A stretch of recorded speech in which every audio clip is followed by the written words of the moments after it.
So ito po yung ano mga kabayan, yung ating pinapandaw dito.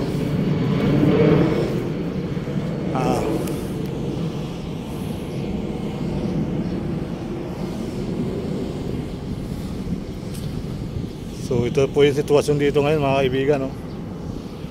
Oh, ay, bubundok pa rin doon, oh.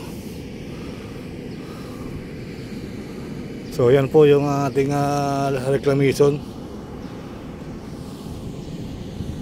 Tumataas naman doon, mataas pa rin doon, may mga sasakyan pa rin. Wow. So doon may panibagong tambak na rin, oh, mga kabayan. Bago lang yan, oh. Yung dalawang yan, bago lang silang tambak. So ito po ang sitwasyon dito mga kabayan. So sa kabila naman tayo sa may MUA. Ayan.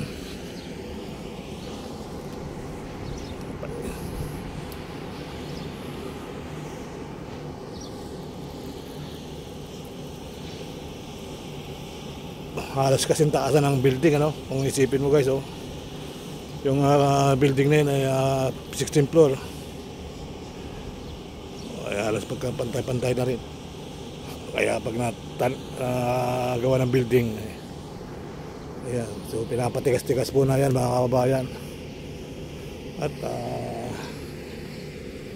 maganda naman yung kakarabasan niyan, sabi ng iba. Kasi sa ibang bansa may mga ganito nangyari. So yun nga. So iba talaga pag marami kang pera, no? Kahit hindi mo lupa, pwede mong patayuan.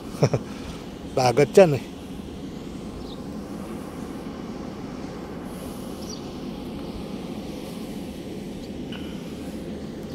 Ayan mga kabayan, dito tayo sa reclamation. So